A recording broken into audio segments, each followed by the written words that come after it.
So I'm a little bummed out. I had my Craftsman riding lawnmower bit the dust, and I'm pretty unhappy about it.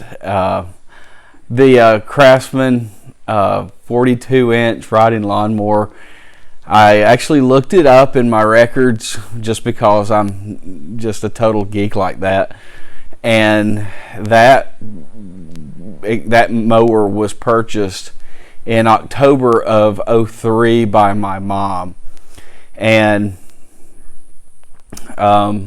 she had it for about a year, and then she moved into a garden home, and at that point her yard was so small that she said that the lawnmower was too big to use for cutting her tiny little yard. So I bought it from her for I think she paid $1,000 for it, and I gave her $900 for it because it was practically brand new. So that would have been in '04 that I've had it. But during the year that she had it at her house, before she moved, I probably used it half the time to cut her yard with it. So I've had this lawnmower for quite a while. It would have made it 18 years. It's just a month shy of making it 18 years old. So, and my very first video I ever did on YouTube was Pimp My Lawnmower, and it shows the back end of the thing where I had a guy that does some welding he welded me a frame so I could move my trailer around with it, just to make it easier on me, in order to get the trailer in and out of areas instead of just in the driveway and such. But anyway, so this lawnmower has been with me for such a long time, and I'm just really bummed out. What happened was I got on it to cut grass just like I always do, and this thing gets worked really hard around here with all this property that I got now. This thing gets used about 3 hours minimum every week. So I use it for that. I use it to spray. I use it for getting firewood. I use the cart to pick up limbs. I mean, it just goes on and on. So at a bare minimum, I'm using this lawnmower 3 hours every week.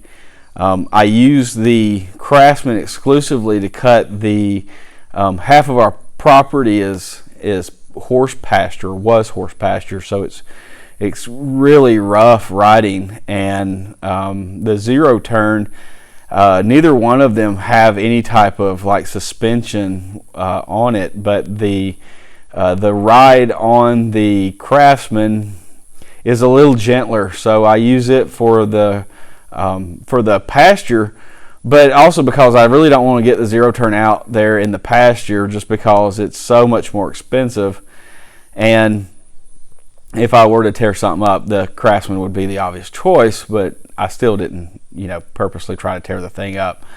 When you do cut the pasture, you have to cut it so slow because it is so rough that I find that it's meant for something more like that than the zero turn, where the zero turn is really built for speed. But anyway, so I got out on the lawnmower and had cut probably all of 10 minutes, and this really loud noise came from it, and smoke started pouring out of it, and the thing died instantly and wouldn't turn over anything. I had thought that I had run over something and wasn't sure what I could have possibly run over, so I pushed the lawnmower backwards and looked. I couldn't find anything, and the fact is I didn't run over anything. The lawnmower actually slung a rod, so I'll show you what that looks like.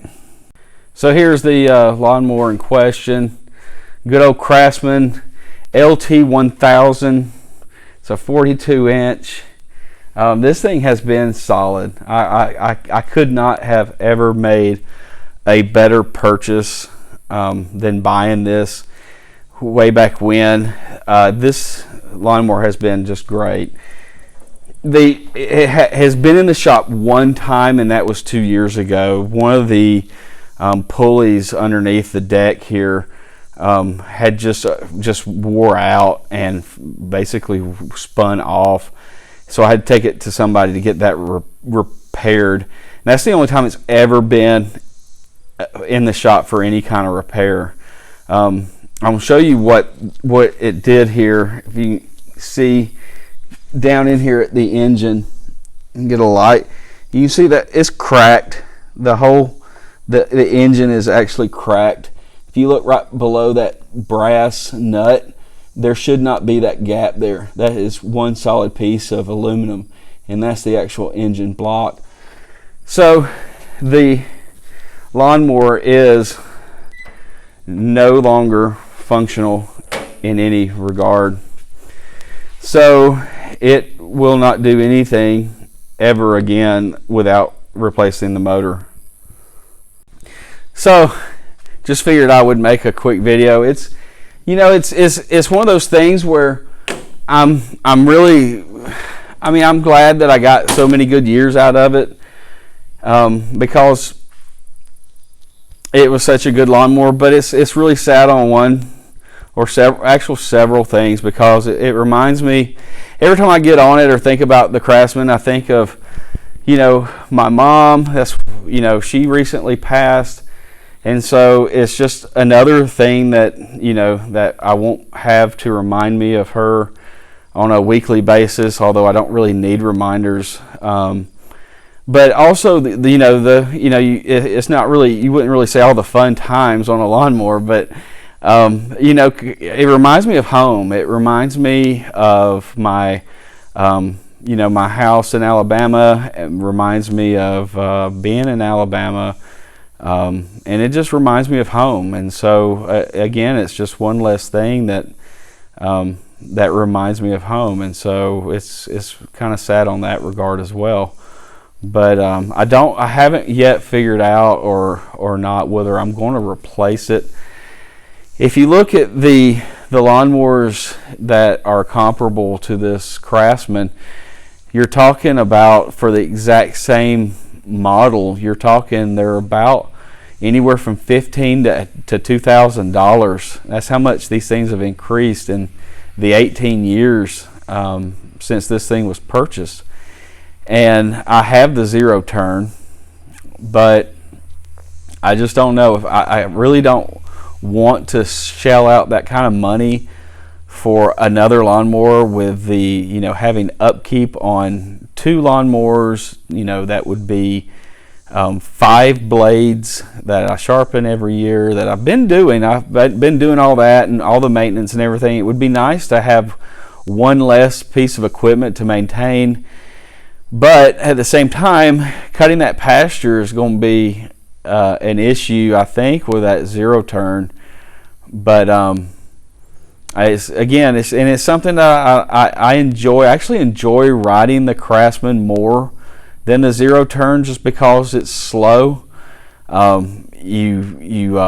It's, I don't know, it's just one of those things when you get off of work and you're cutting grass, even though the zero turn doesn't really require a lot of thought, the Craftsman requires even less. You just set it in gear, and whatever gear you put it in is where it stays. It's just one of those, it's not hydrostatic like the new ones. It's the old type where you just set it at whatever speed. It's 1 through 5, and you let off the clutch, which will give you a very minor whiplash, and then you start cutting. So and then for I can run for an hour and a half on this 1 gallon tank before I have to refill. So for an hour and a half, you are literally doing about probably 3 miles an hour, and can just completely just let your mind go. But it's not the most efficient lawnmower for this size property, and I don't know. I haven't decided yet whether I'm going to replace it or not. If I do, it may not be a Craftsman. But I will definitely make sure that I get or try to get a Briggs & Stratton engine. I have heard that they have gone through spells where the quality is poor. I don't know. That's just I've heard. Whether that's true or not, I can't attest to that. But I can say that for buying a lawnmower and getting almost just a few weeks shy of 18 years out of it, and even back home, this thing, wherever this thing has been, I've used it every week. So every week back home, it was, you're talking, it'd take me about 45 minutes to cut my yard, and then in Kansas it took probably 30-40 minutes, about probably 40 minutes max. And then here, it was getting a good workout, but the thing never failed to fire up on the first start and has just been bulletproof until now. So the engine is strong, the engine's good, but I've been looking at them, and I just really, like I said, I haven't really come to the decision to replace it yet. I think I'm going to try the zero turn, see how that works out for me. If I can get by with just the zero turn, that's what I'll do. If not, then I might invest in another one, but I don't know yet. But anyway, just want to give you a little sad news, at least sad for me. The Craftsman, you won't be seeing it in any more videos because it doesn't run. So I'm gonna take the battery. I got a brand new battery in the thing, so I'll take that out. I'll scavenge a few parts off of it, just a few, like maybe the fuel filter. I'll drain the gas because it's got a full tank of gas. I always keep all my equipment full of gas, and then I'll just set it at the street, and somebody will be glad to take it for parts. But anyway, that's the end of an era with the Craftsman, and if I decide to get a new one or what have you, I'll be doing a video on it. But as of right now, I'm going to try to do without for now and see how that goes for me. So anyway, thanks for watching the video. If you could give us a like and subscribe, and I will see you on the next adventure. Thanks.